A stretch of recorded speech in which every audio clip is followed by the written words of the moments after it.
Hello. I want to start by welcome to Starting Points, where one thing leads to another, and that certainly has been happening to me a lot. And that leads me off to there, and here I am trying to talk about Australia and New Zealand, which I've done some, but more I want to share, and yet one thing is leading me off on another branch, and so on. And so recently I was talking about the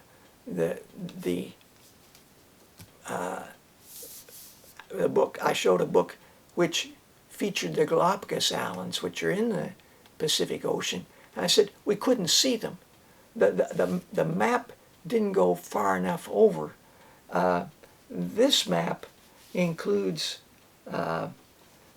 just through Lower California, or Baja California, or Baja California. And so where would that be? What's missing? So I'm using this atlas here, this globe, and there's the Baja, and if you extend that down to the equator and continue on it, here all this part doesn't get shown on this map, and the Galapagos is right on the equator, off Ecuador, and so there's really a lot more to this massive ocean that doesn't show up. I'm going to take this and float it down onto. I got that about the same time I got the map, when I was about 10, and had great times. Had a good friend. We'd play a game where we'd spin the globe and put our finger down, and then we had to try to name what the country was, and learn how to spell the names of some of the countries, things like that. Anyway, around the world. The globe actually looks like a hot air balloon. And when I was about, I think probably 10 or 11 as well, my parents took me to see this movie called Around the World in 80 Days. I was just enthralled by the story, the action, the humor, the suspense, the music, everything. And later on I found a copy of and they show the balloon, because that's one of the amazing starts to the story, is they take off and fly over parts of France and all. Most of the trip is taken on water, but there are some land places they've got to travel on. And then I got thinking about that Marshall's Island, and he's crossing this in a wide-body jet to hurtle over a vast abyss punctuated by specks of solid ground, irregular constellations of tiny jewels set in an unending celestial blue.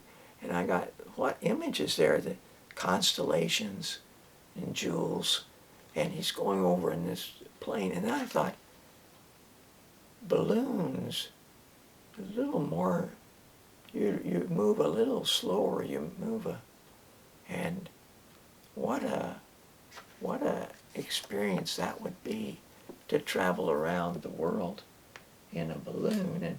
And I was thinking of that story, and I was thinking of Robert Ingpen, who's this most amazing illustrator, inventive mind, creator of all kinds of books, that I plan to do a video just on him.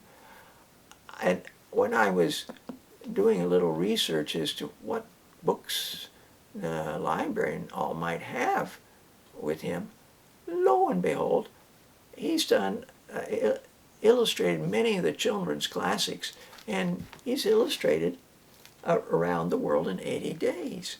In the book, nearly every page, at least every other page, there's some outstanding bit of artwork that adds to the enjoyment of this amazing story. So, and that got me thinking about balloons. And that's what's caused me to sort of go off onto another branch, because I've got some notes here to help my old memory. Jules Verne was born in 1828 in France, and his first book, he was 35, was published in 1863. And when I saw that, and it was called 5 Weeks in a Balloon, and when I saw that, I thought, boys, that was when the Civil War was going on in the United States. And I thought, wow, and then in 1864, Journey to the Center of the Earth. He did more than 80 books in his life. Around the World in 80 Days didn't come out till 1874. But I thought, oh, man. So, 1863, the American Civil War. I know a book about balloons, hot air balloons, that plays a part in this. And it's the book called The Last Silk Dress. And it's by Anne Rinaldi. And I've read a dozen of her books. They're historical fiction, and she really researches them.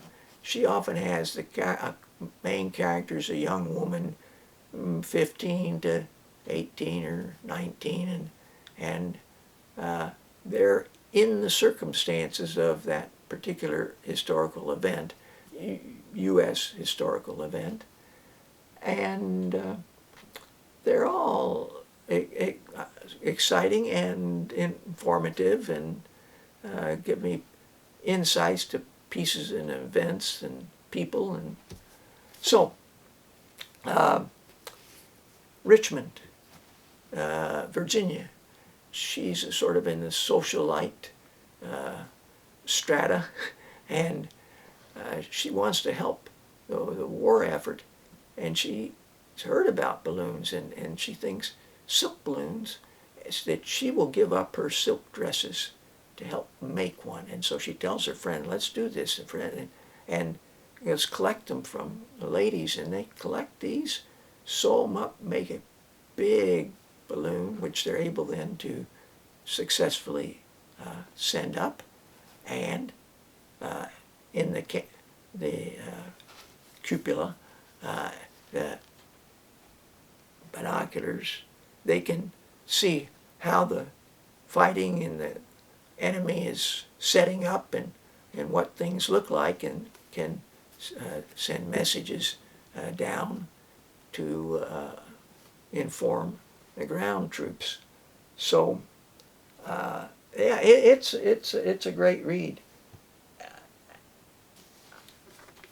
Another writer who I've read lots of her books and never been disappointed. This is The Kite Rider by Geraldine McCaughrean. Geraldine McCaughrean. And in this, it's set in China. Wars going on, and before the times of balloons, but kites. And they'll send a young man up on the kite. He's strapped in so he won't fall off, but he's able to look and when they bring him down, they explain where the enemy's massing its troops and things like that. But it's way more than just a spy story, war story. Yeah. The same with last silk dress, there's lots of other deeper issues that are involved and brought up and looked at. So, well, thank you for joining me. Until next time, bye for now.